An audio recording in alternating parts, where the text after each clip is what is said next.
Ba-da-ba-ba-ba-bow. Ba-da-ba-ba-ba-bow. Ba-da-ba-ba-ba-bow. Ba-da-ba-ba-ba-bow. All right, everybody. Hello. Welcome to The Brunt of It. I'm your host, Joel Van Brunt. Welcome to the show. Monday morning. Well, here in Hawaii anyway. Probably afternoon where you are. Some of you anyway. And if you're going to outsource your thinking, which we all do to a certain degree, to people we trust, the news, experts, whatnot, well, why not do it with somebody you trust? If you're not going to outsource your thinking, you're going to validate and investigate yourself, then maybe I can point you in the right direction and round out your viewpoint. That's my goal. I want to have grown-up conversations about issues, about policy, about politics, about ideas, and I don't want it to degrade into a fifth grade shouting match at recess, which seems to be the political dialogue today. I prefer to have grown-up conversations. I mean, wouldn't we want to have civil conversations? I mean, seriously, wouldn't that be what we want? Instead, it's become a niche. It's become kind of an obscurity to have these grown-up civil conversations without passion and emotion ruining it and setting up walls for people. So I aim to give you some of the tools to help you build discernment, to help you have wisdom, and to control your emotions so that you can have a more well-rounded view of what's really going on. I covered some principles yesterday, principle of improvement, which I apply to my own life, incremental daily improvements, and choosing processes over goals. So you invest in the processes and the practices, the habits that are able to get you goals that you set for yourself along the way. And a principle of awareness, a principle of discernment, and a principle of narrative. I think those were the ones I mentioned yesterday. So awareness, are you even aware that there's another side to an issue? Has the other side been caricaturized so that it is a misrepresentation of the actual opposing point of view? The information you're getting, is it showing you the other side? So what's your awareness? What's your framing of an issue or a topic? We all have limited information, and so we choose to basically cut ourselves off at some point to make sense of the information we have and bring it into our narrative. So discernment also, why are people telling you certain things? Developing that sense and that skill of, is this piece of information that I'm being told there to make me think a certain way? Is it to make the person who's telling me seem smart? Is it to tear me down potentially? Or is it to give me tools and build me up and make me a better person? So that sense of discernment when you're intaking information. And then finally, this power of narrative, this principle of narrative. So we all take data points and we weave a narrative through all the information we have coming in so that we can make sense of the world. And in that very process of drawing that narrative, we end up excluding information that might be relevant to the way we think about things. And narratives are very sticky. And we'll see that as we get into today's show. And so they're sticky, and you have an anchoring effect where it's hard to move people from their narrative, especially if there's disconfirming evidence or challenging evidence that comes into light, as I would suggest is the case with COVID-19 right now. So that's some principles I talked about yesterday, and I hope to build upon that. Who am I? I'm a guy, 20 years experience in government and the private sector. I have an engineering degree. I have a public policy degree from Harvard. I have spent about 7 years in small business. I've spent over 20 years affiliated with the military, and I was a startup founder. I worked on a campaign, and I spent just shy of 2 years in Los Angeles working as a starving actor. So I've got this broad breadth of experience in all kinds of arrays of life with a very generalist knowledge base in several different domains. So technical, artistic, and the like. And I've actually lived in 8 different states as an adult and worked in, I think, 10 states, 12 states, 12 states. I've actually worked in 12 states. I've lived in 8 states. And those states have been all over the U.S. So I've been able to experience the culture of various regions. So I have an understanding of the culture, and I have an understanding of all these different disciplines and domains that I hope can offer you a unique perspective about issues. So what my process is for preparing for this this show, and I've covered this before, but basically what I do for those of you who are new listeners is I'll open up all the news agencies, Fox News, CNN, New York Times, Washington Post, Wall Street Journal, and even some more opinionated locations like Vox or National Review. The only aggregator of sorts that I use actually two aggregators. One is Real Clear Politics, and the other one's Twitter, because you can get a lot of news on Twitter. And Twitter also has a lot of dialogue about some of the issues. So I look at those, and I go through and I pick out some stuff I want to talk about. And there's some themes that have evolved over the course of this show. My fundamental worldview based on. This is a good question from a commenter. I'm a Christian. I believe in God. And so I believe that we should constantly be moving forward and improving. And that's what we're called upon to do. We're not supposed to just sit here and be static and let things come to us. We are supposed to take action in a positive direction to help each other out and build each other up. That's what I believe. So that's a good question. All right, getting thrown off my train of thought a little bit. So my process is to scour all the news, and I'll start to draft out an outline, and it starts to draft out almost immediately after I finish one show. And I'll spend the next 12 hours or so, or 18 hours, drafting out the next show. And usually I'll kind of nail it down right before the show. And I'm trying to build in incremental improvements in how I prepare. So try to make my outline better, make my flow better, try to highlight some quotes. It's all technical stuff in terms of, I don't print anything out. I'm using my iPad here, and I have another computer to my left as you're looking at me. And so I kind of arrange it so that I can go through in a flow. And sometimes my flow gets off because my notes aren't in the order that I expect them to be. So I'm trying to improve my presentation and my flow. And that was what I was really focusing on today. So hopefully we'll see how that goes.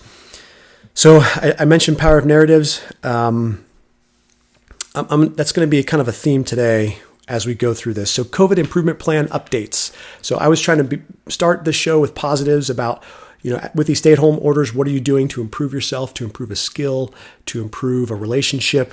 And I've mentioned this a lot. Some things I've been doing are this live stream, this show, which has been great. It's been super rewarding, and I really enjoy it.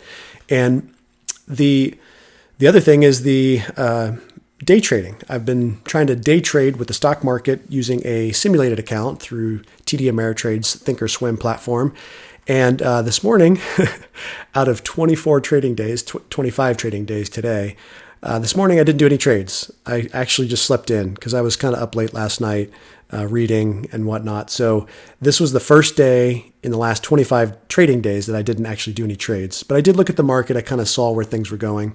And the reason I do that project is to teach me about my own emotional commitments, my own loss aversion, and to try to develop some techniques to disengage when the high emotion comes up, and then you can re-engage when the emotion kind of goes through and leaves you, and then you can look at a trade or your position in a more objective, rationalistic point of view. So I'm still up about somewhere in the 5,000 simulated dollar range in the last 25 days. I was up as much as almost 8,000, and then I lost some of that last week, and I talked about that, and I brought it back on Friday. So I just took one day off of day trading. I kind of wish I woke up early and did it because, it's been fun. It's been rewarding. And so I'm trying to build skills with that and learn more about the process and about monitoring things and about psychology. The stock market really teaches you a lot about psychology as well. And in fact, the overall mood of the country, there's a whole overreaction to most news in the stock market, and then there's a correction from the overreaction. So if you can learn what those are, you can potentially take advantage of them and make some money. So those are two things. Those are going well. And today I might be re-engaging with a small business that I was a part of for the last 6 years with the PPP loan. We'll see how that goes. I got some meetings later today for that, and I'll report on that tomorrow. So moving on to COVID-19 updates. Of course, you've seen the news. We've got over 50,000 deaths in the U.S. so far. And I would submit that there's been some confusion, especially in the last week or two, about what we're trying to accomplish in terms of reopening. What are we trying to accomplish? And where's the risk decisions? So on one hand, you have people who say, we have to stay locked down and stay at home until, we can really assure people that they're as protected as possible. And you have the other side that says, hang on a second, the cure's becoming worse than the disease because you have all this unemployment and there's other shocks, there's other unintended consequences of the lockdown that we're not seeing. And we're starting to get to that crossover point where the cure is worse than the disease. And then there's demonization of both sides. So that's kind of the fifth grade recess shouting match that's happening today, in case you haven't noticed. This reminds me a little bit of aviation. So I'm also a pilot, and there's been a lot of risk discussions around accidents in the aviation community for a very long time. And if you look at the accidents over time, there's been several initiatives. And over time, I mean, going back to like the 1950s, 1940s, when you had a tremendous number of accidents with pilots, all the way up to today, where the airlines have achieved a less than 6 sigma fatality rate in the airline industry, which is a phenomenal safety record, better than any other industry, I think, in the world. So they have an incredible safety record. And we talk a lot about risk mitigation and risk decisions in the aviation community and in the military context as well. And of course, when we discuss this, typically one of the first things we'll talk about is how do you remain 100% safe, 100% safe in aviation? And the answer, of course, is you don't fly. That's the only way to guarantee 100% safety is you don't fly.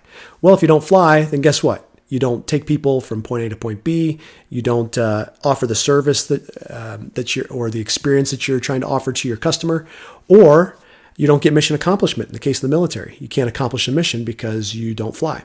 So obviously, not flying is not an option.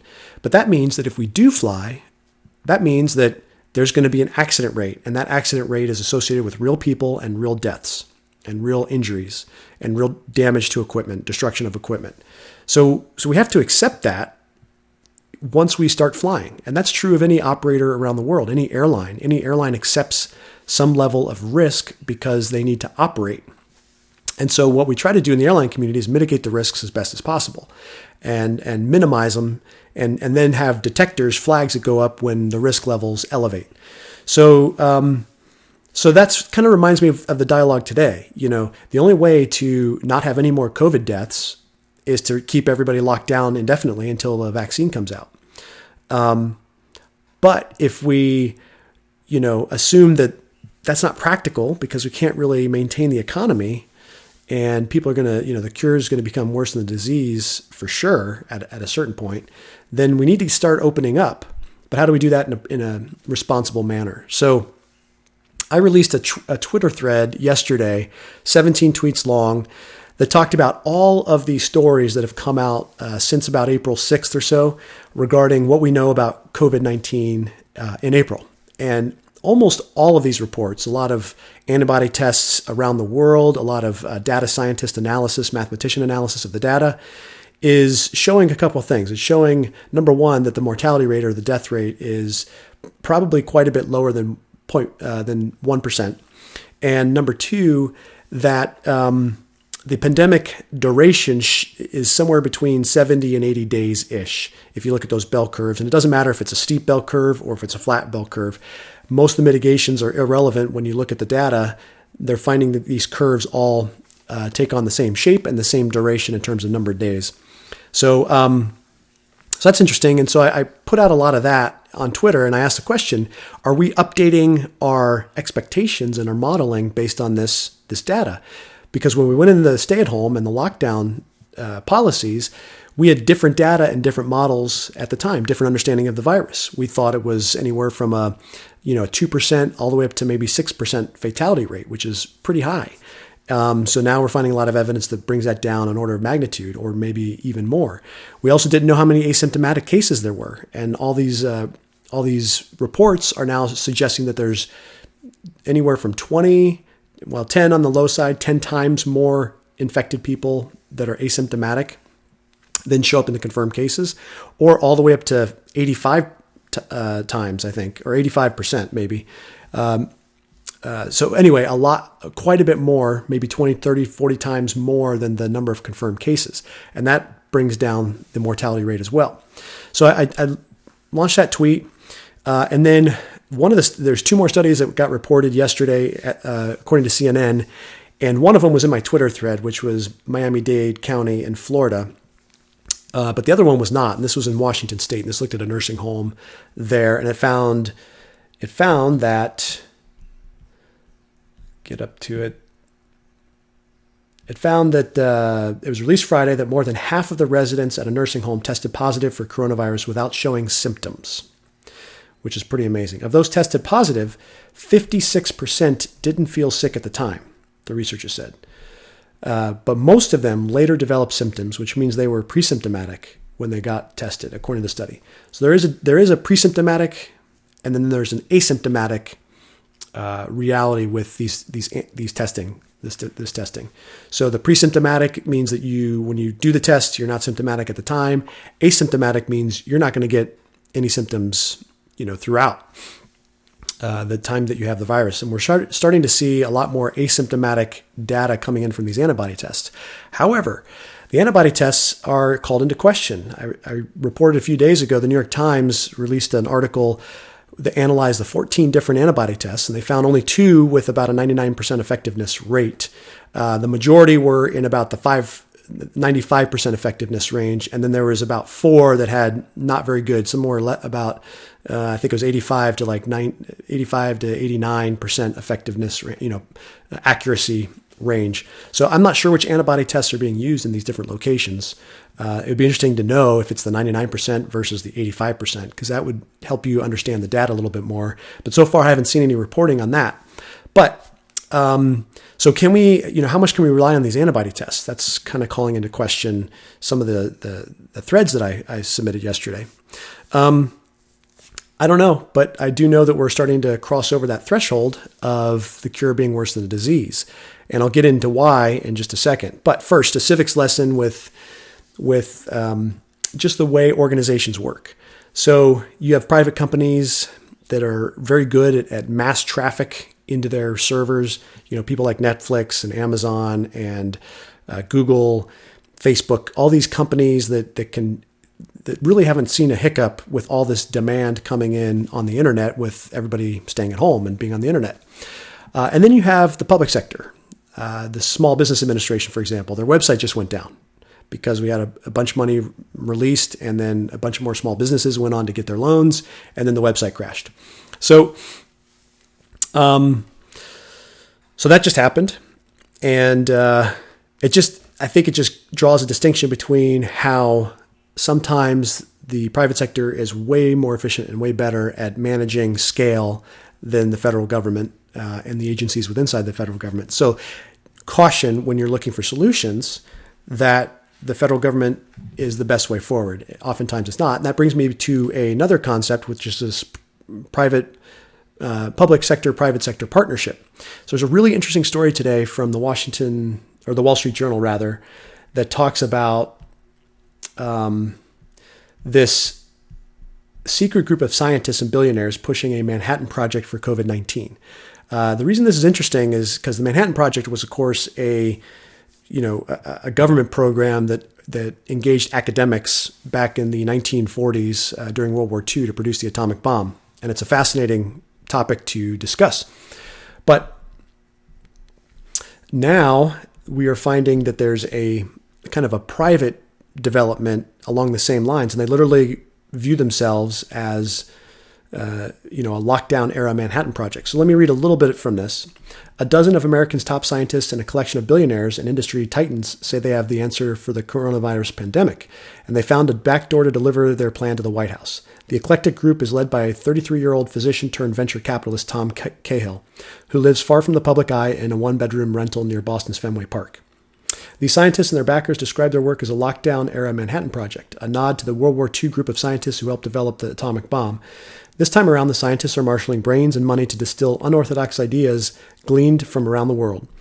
They call themselves Scientists to Stop COVID-19, and they include chemical biologists, an immunobiologist, a neurobiologist, a chronobiologist, an oncologist, a gastroenterologist, an epidemiologist, and a nuclear scientist. Of the scientists at the center of the project, biologist Michael Rosbash a 2017 Nobel Prize winner, said, quote, "There's no question that I'm the least qualified." So that's pretty cool that you have the private sector around this, this investor cropping up to kind of analyze all the information out there and then provide kind of a backdoor advice to the administration. That's pretty exciting. And I just wonder if the same thing could be done from the government level, perhaps. But it's interesting that these networks have developed out of the private sector, and just makes me encouraged with, how much we're putting brain power to this problem. And, Scott Adams says, who I reference a lot, he's been pretty influential on me. He's the founder of Dilbert Cartoon. And he predicts something big will be announced in the next 2 weeks regarding COVID-19. And I hope he's right. I don't know. And I should back up. I should give Scott Adams some credit, because he was tremendously influenced on me with his book, How to Fail at Nearly Everything and Still Win Bigly, or Still Win Big, which I think was 3 books ago. He's got his current one, which is Loser Think. Then he's got Win Bigly, which is about the election of 2016. And then previous to that was How to Fail at Nearly Everything and Still Win Big. And that was really influential on me. And I wanted to give him credit for that in the continuous improvement mindset that I've developed. It didn't exclusively come from him. It also came from some other thinkers like James Clear and some others, Getting Things Done. And the author of that, I'm blanking on his name. But there's been several books, The Power of Habit, and all these books that have influenced my philosophy on incremental improvement. And Scott Adams certainly took that on and had a lot of things to say about it. He also did Systems, Not Goals, which I hadn't heard before. And it's a very powerful concept of investing and committing to the systems that get you results. And so I wanted to acknowledge him. And it's been interesting because some of the stuff I've talked about in the last 2-3 weeks in my show have come up on his show.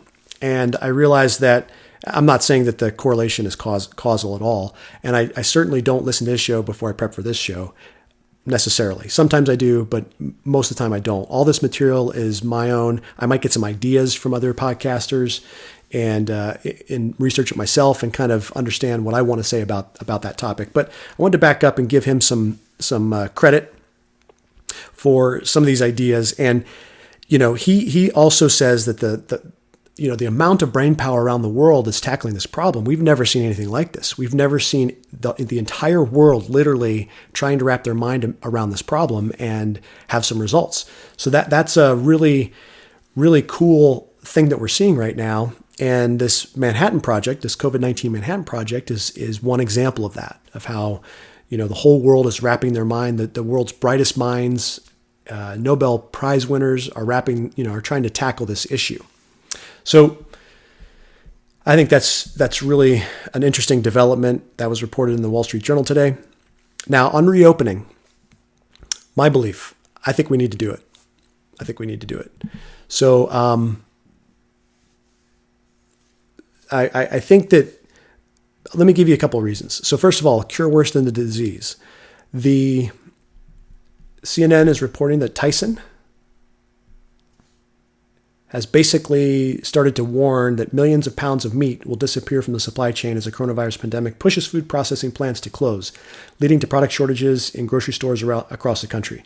The food supply chain is breaking, wrote board chairman John Tyson in a full-page advertisement published Sunday in the New York Times, Washington Post, and Arkansas Democrat Gazette. U.S. farmers don't have anywhere to sell their livestock, he added. Millions of animals, chickens, pigs, and cattle will be depopulated because of the closure of our processing facilities. There will be limited supply of our products available in grocery stores until we are able to reopen our facilities that are currently closed, Tyson wrote. So what's interesting about this is maybe 3 or 4 days ago, Mike Cernovich, who I follow on Twitter, put out a tweet that said, early indicators in the food processing place, we'll see what happens. And that was kind of like a canary in the coal mine almost. So he kind of saw signs of this early, and now we've got some major news agencies reporting that the food supply chain is getting threatened and challenged. Now, what does that mean to you and me? That means that with reduced income, if you've gotten laid off and lost your job and are on unemployment, then now when you go to the grocery store, there's less meat for you to buy for your family, which means the prices will probably go up unless there's some sort of price control that comes down the road. This is not good. This is really not a good development. in the lockdown kind of stay-at-home mentality and non-essential businesses or essential businesses. This is essential business, but they're still having this impact from COVID-19. So that's one. I think we're starting to see breaking in our supply chains that are not worth the price. They're not worth the price. And then the Wall Street Journal Saturday essay was great. Reopening the U.S. economy, even if the pandemic endures. And it was asking tough questions. And this was written by a contributor whose name is,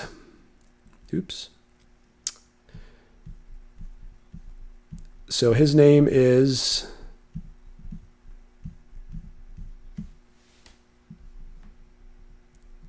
Avik Roy.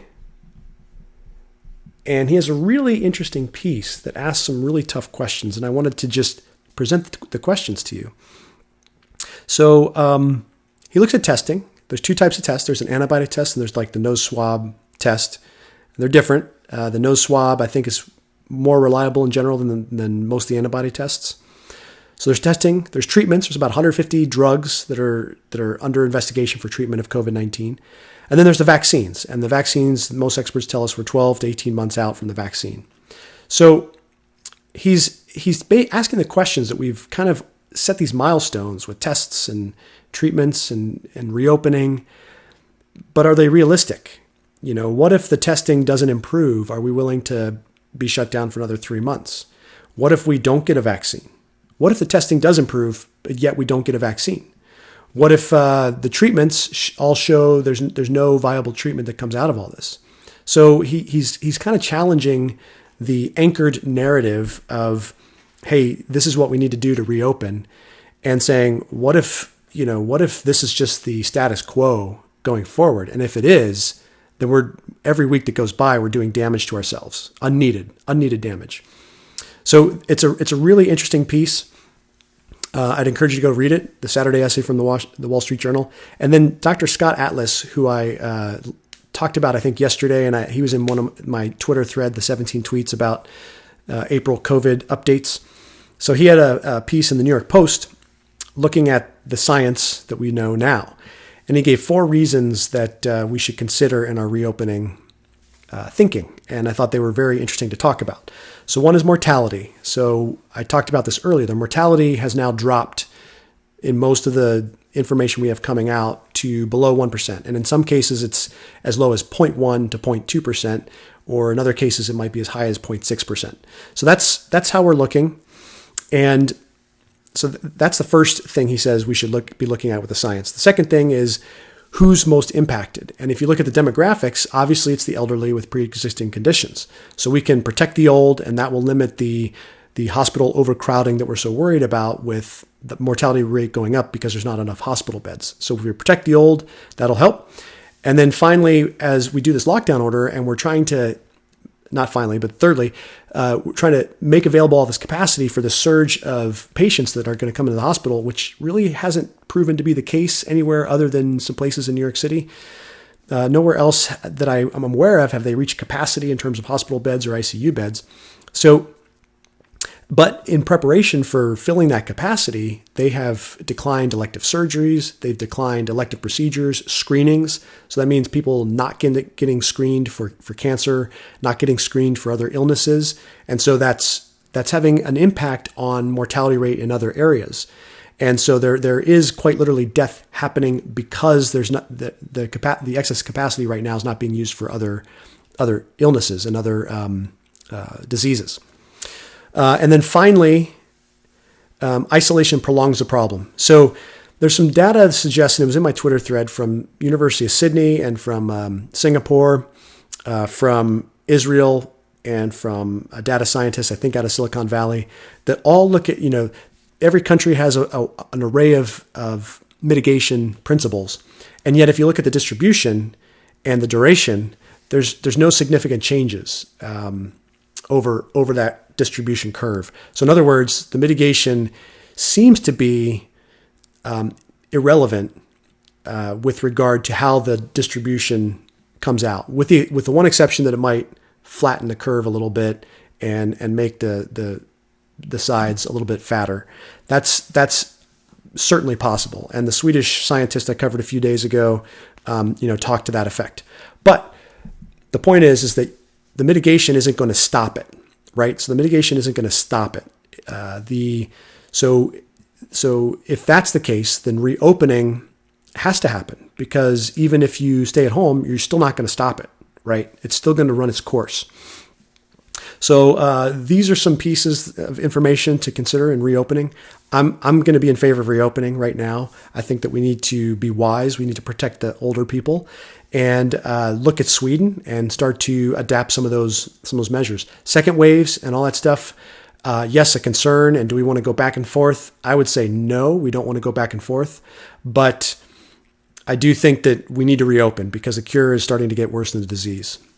All right, so moving on, two pieces I want to talk about with COVID-19. Pelosi announced that, and this is in the Washington Post reporting, that the next phase of funding for COVID-19 is going to involve some ideas like guaranteed income, a la Andrew Yang, but not for everybody, just for the people who need it most. So some sort of universal basic income or freedom dividend, that's what she's going to consider. And I read that, and I talk a lot about our emotional reactions to stories. And so my initial emotional reaction was, socialism, we're going to change the way, our way of life because of this COVID thing, and people are going to attach their favorite ideology to impose based on this emergency. So that was my kind of initial reaction. And then I sat back and thought, and I've come out publicly and said that I'm open to the idea of universal basic income. People like Milton Friedman proposed it, a conservative Nobel laureate economist.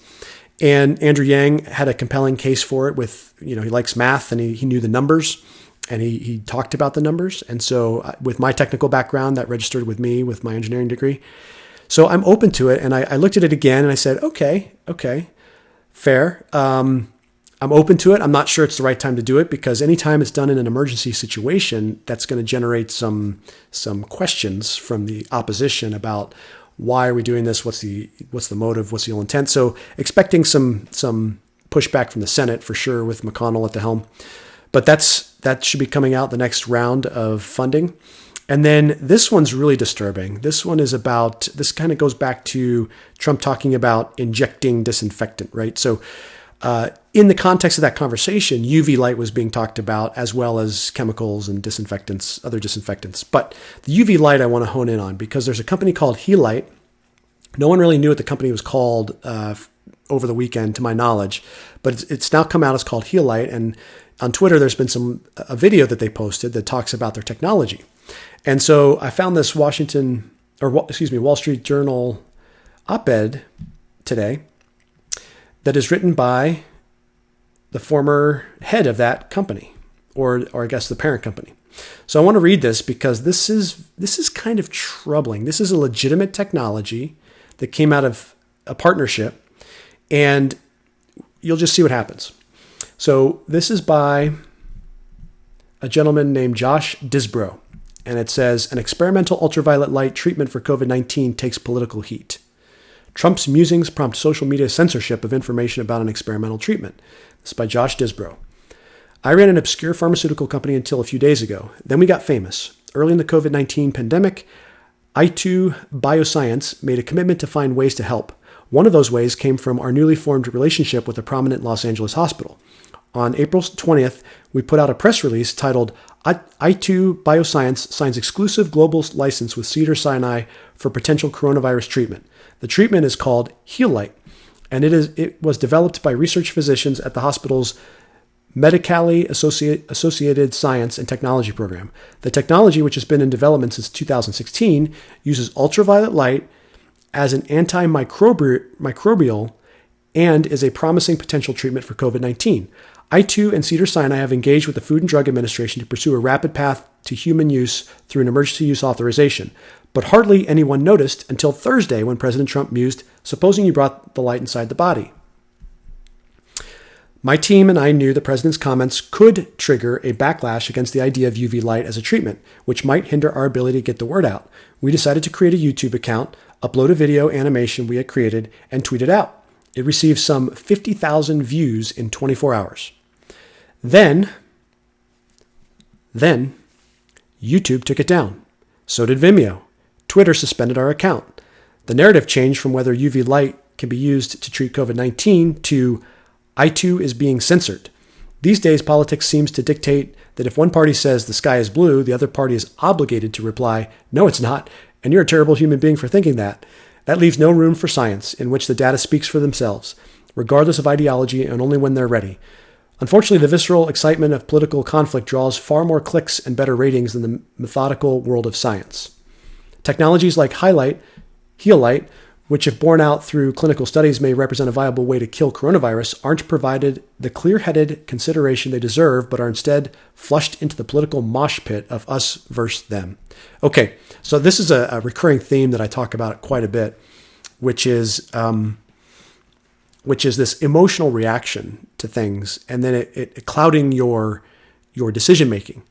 So this is really troubling that you would have this viable experimental treatment that could have promise, and because Trump brainstormed in public on I think Thursday, then it's leading to all this backlash to the point where the company actually gets their content removed, and they're putting it up there to educate the public and to clarify any kind of misconceptions that might be out there. So this is very troubling to me. I used to joke, this comment, the sky is blue and the other party's obligated to say, no, it's not, and you're a terrible human being for thinking that. I mean, that's the 5th grade recess shouting match that I talk about every opening, that we've degraded to the point where we so assume ill intent of the other side that we're actually causing harm like this, like taking down pertinent information from social media. So why don't we just stop? And one way to stop is, number one, don't always jump to ill intent. This is a big critique I have of the left right now, who cannot, I joke that if President Trump personally delivered a baby in the lobby of Trump Tower from a young woman who was homeless, and couldn't get to the hospital in time, there's a certain group of people who would wake up and figure out a way to find fault with that and criticize the president for not using, not doing this or not doing that and doing it wrong. And, why did he even do it that way? And just totally second guessing the whole delivery. I think that's literally true. I mean, I would love to put it to the test, but it does seem like we've gotten to the point where there's literally nothing that warrants any kind of, attaboy or thank you in our political discourse. And I covered the Michigan state rep who got censored because she thanked Trump for brainstorming some treatments. She had COVID-19 and she came out of it, and she thanked President Trump afterwards, and she was censored for that. So, I mean, if you can't thank somebody from across the aisle, like, what can we do? Just retreat to our corners and never talk to each other and never interact? I don't think that's the case. I don't think that's very good for us. So this was troubling to me that this happened, and I hope that they reverse this decision and they put it back up based on pushback. So anyway, that leads us into narratives, and there's a couple narratives that have been put out in the op-eds portions of the New York Times and the Washington Post. And it's interesting because if you keep doing this process I talked about at the beginning and you survey all the news, you'll see these narratives come out, these motifs. And it's interesting that they're kind of broken up, over the course of a few days. You won't have all the op-eds about the same topic hitting at once. You'll have an op-ed in the New York Times one day, and then an op-ed with the same kind of concept the next day in the Washington Post, and then an op-ed, 2 days later in the New York Times about the same thing. And it's really interesting. And I'm not sure if the pattern means anything. It's just an interesting observation. But the narrative out of the New York Times is that Trump is slipping. So the Trump's disinfectant remarks question his very stable genius, assertion, which he made at some point.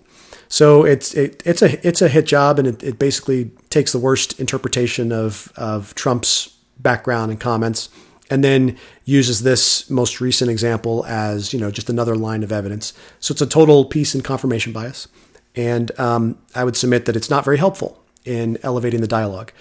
And in the same way, there's another narrative that's come out in the op-ed pieces about the waning of American prestige and how these other countries aren't really, they're questioning us. There's a piece in the New York Times over the weekend or maybe late last week about, what Europeans think about us. And of course, the only Europeans quoted were all academics. There's no one government guy, all academics and one government guy. There was no business people. There was no common, just average small business employee who was quoted. So it was a very, very, small segment of opinion that supported the thesis of this New York Times piece about America being, not the world leader that they are.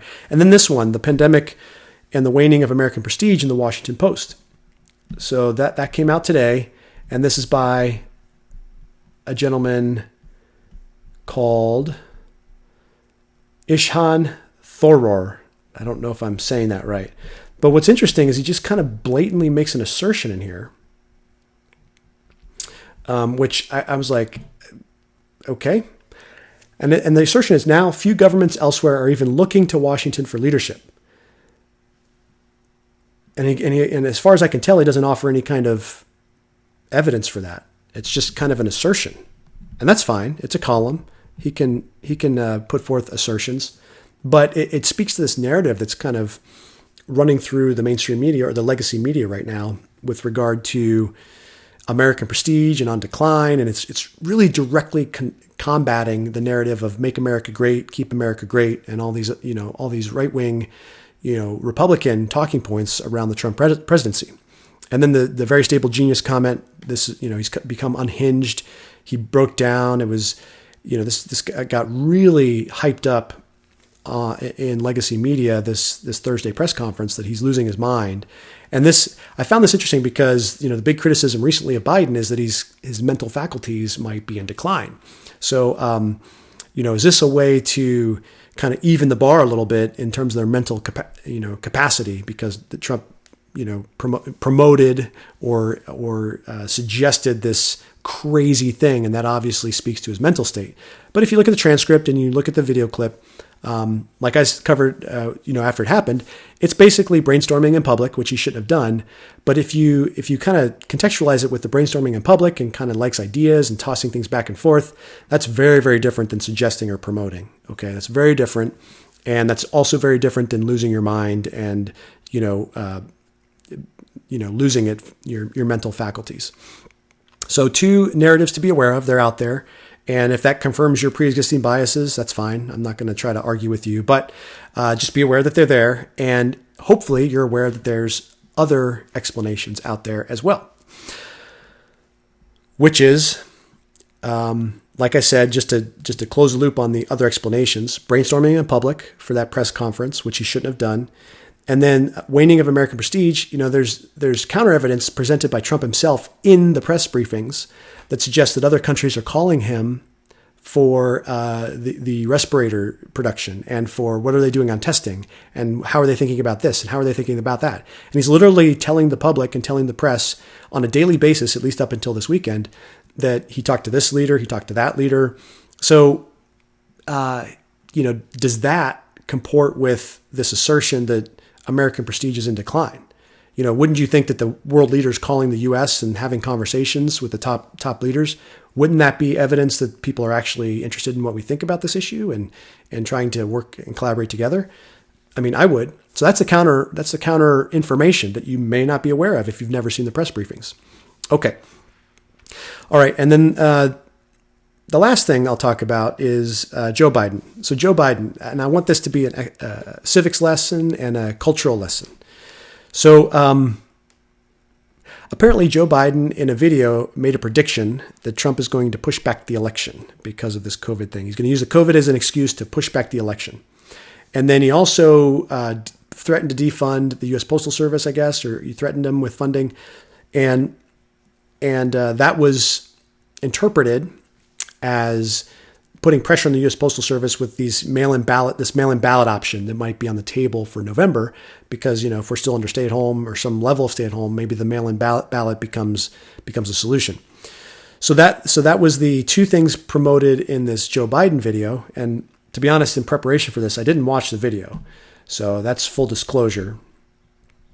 But I did read the piece written by Jonathan Turley in The Hill regarding this. And so I want to read this because I really respect Jonathan Turley. There's some public intellectuals and journalists.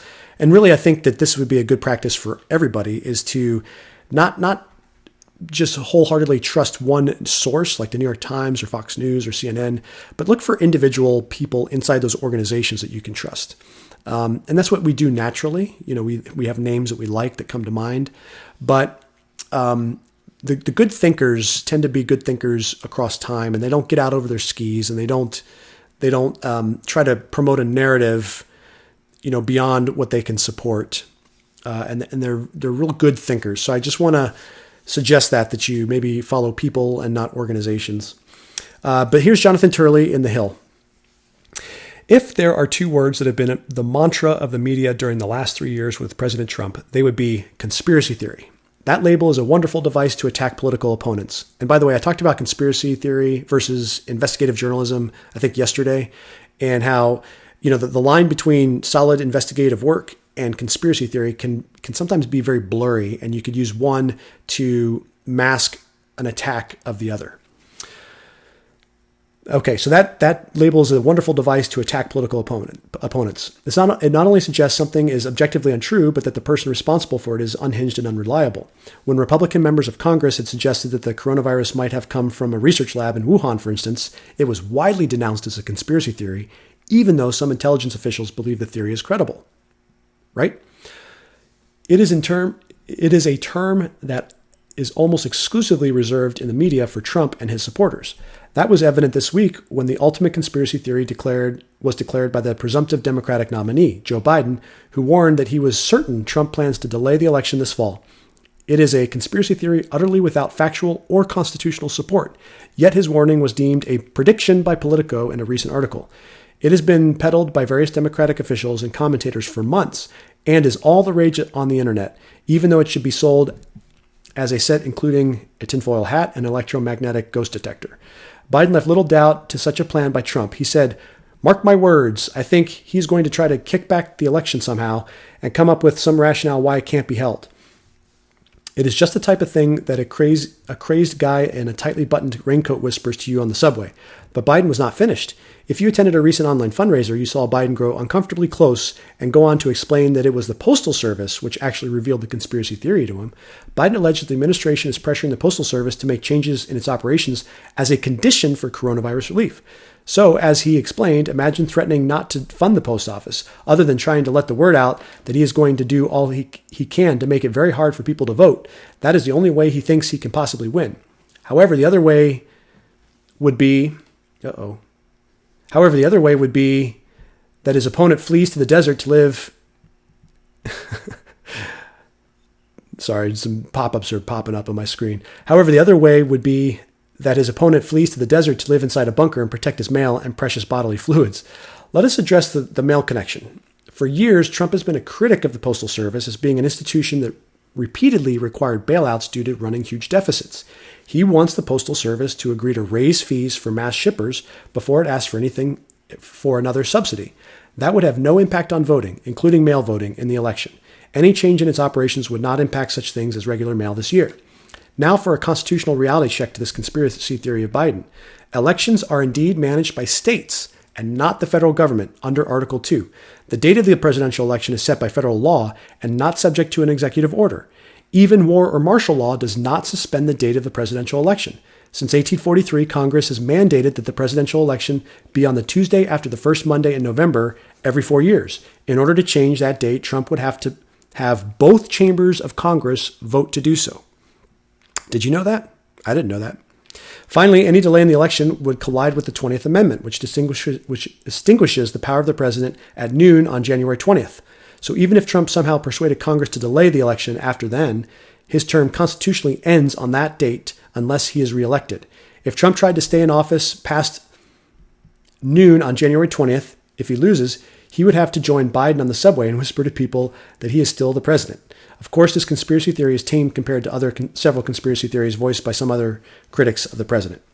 Okay, so I mentioned Jonathan Turley because he's a constitutional attorney, lawyer, and scholar, and he was famous in the impeachment hearings in the House hearings on impeachment. He gave some really brilliant, what I thought, legal defenses against impeachment. Jonathan Turley. So there's your civics lesson for moving the election in November. Trump has to get congressional approval.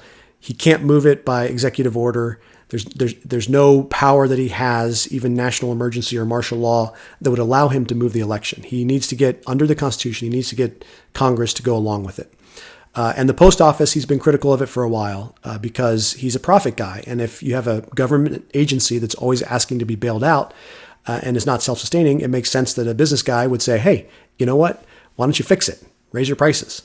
So I really like this piece. It puts some perspective in and maybe calms people who think that this is really what, this authoritarian leader is likely to do. I think not.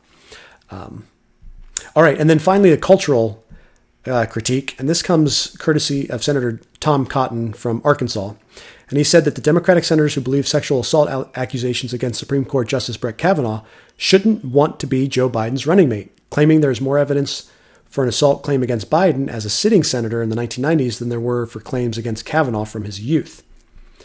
This is brilliant because a lot of course, this is brilliant framing. A lot of the potential running mates for Joe Biden are current senators. You think about Elizabeth Warren, you think about Kamala Harris, you think about others that are in the Senate or in the public space. And he's saying, if you were a senator and you actually backed up Christine Blasey Ford, why would you want to be the running mate of Joe Biden with this credible accusation? And it's a really interesting framing thing because it really puts in contrast the hypocrisy. Now, hypocrisy is no surprise, but I don't think this is going to go away for Joe. And if the mental faculties issue isn't going to, bring him down, which I think that will probably be the one that brings him down, not the sexual allegation. But if the faculty argument doesn't bring him down and make him not the nominee come November, I think that the sexual allegation thing is going to throw considerable political friction his way, in spite of what the polls say currently, which has Biden up over Trump by about 5 points. So that's it. I hope you guys got a great show. It's under an hour today, which I'm thankful for. But email me with comments. I got some good comments from a viewer today, so thank you for that. And I hope you guys have a great Monday, and I will see you tomorrow.